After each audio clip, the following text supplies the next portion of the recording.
what 7 of Nine's role on Star Trek's USS Voyager actually was. From a production standpoint, 7 of 9 Jerry Ryan was brought into the Star Trek Voyager cast to increase the show's flagging ratings, but she also had actual responsibilities on board the USS Voyager. 7 wasn't required to have a defined role because she wasn't actually in Starfleet at the time and held no rank on the USS Voyager.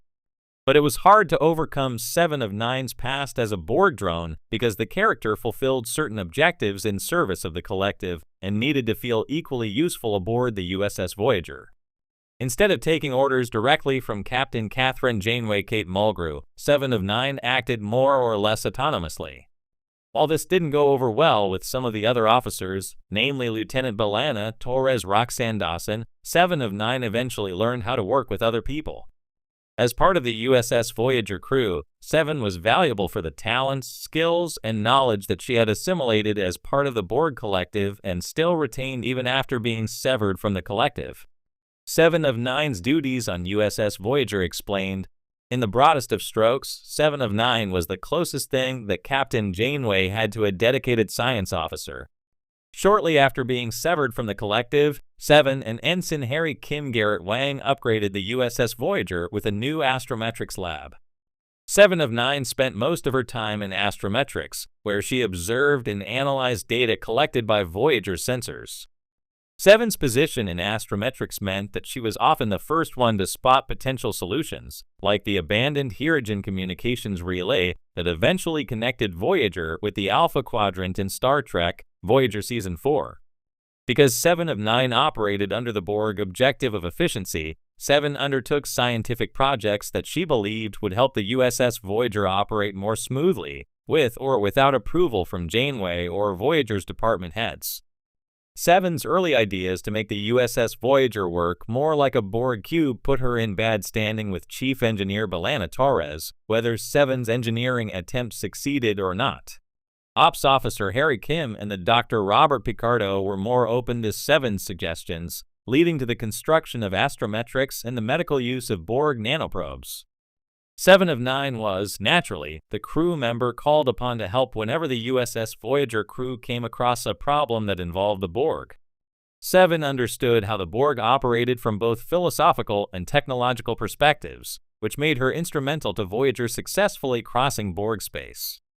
7 outfitted Voyager with more Borg technology, like the transwarp coil that let the USS Voyager access Borg transwarp corridors to cut time off of their long journey in the Voyager Season 5 two-parter Dark Frontier. As part of a team, 7 also lent Borg technology to the construction of Voyager's Delta Flyer. 7's Delta Quadrant data was clinically filtered through a Borg lens of theoretically objective fact. When 7 of 9 first appeared on Star Trek Voyager, clad in her now iconic silver catsuit and exuding cold Borg efficiency, it was easy to misread her role aboard the USS Voyager.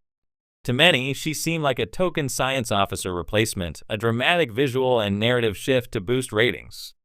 But under that metallic exterior, figuratively and literally, 7 of 9 served a much more nuanced, vital, and layered role on the ship. She was far more than an ex-drone trying to rediscover her humanity. 7 of 9 was Voyager's living, breathing bridge between the past and the future, chaos and order, logic and emotion. In truth, she was the ship's unofficial conscience, data processor, and evolution test. The tactical wildcard. First and foremost, 7 of 9 Annika Hansen brought with her the technological superiority of the Borg. At a time when Voyager was stranded in the Delta Quadrant, thousands of light years from Federation support, survival was not about protocol, it was about adaptation. 7 represented precisely that, a tactical upgrade.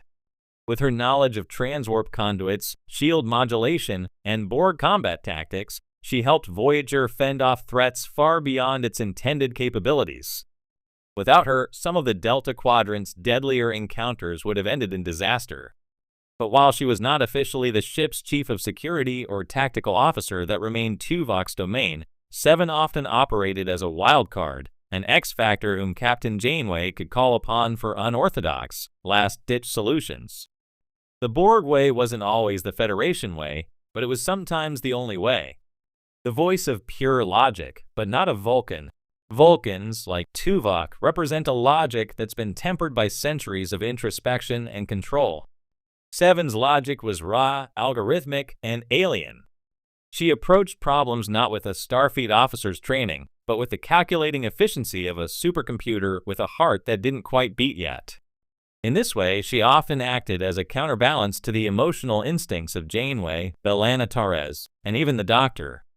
She questioned moral decisions, not out of malice or rebellion, but out of genuine incomprehension. Why save a single crew member when it jeopardizes the whole?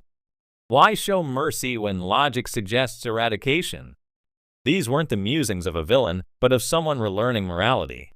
She forced the crew and viewers to confront the gray areas of Starfleet's ideals. The moral mirror. More than once, 7 of 9 served as a mirror for Captain Janeway. Their relationship evolved from one of mutual wariness to complex interdependence. Janeway saw in 7 a reflection of her own command decisions, what lines she would cross, how far she'd go to protect her crew, and whether redemption is something earned or given. 7's role aboard Voyager extended beyond duty stations or rank. She was the living embodiment of second chances.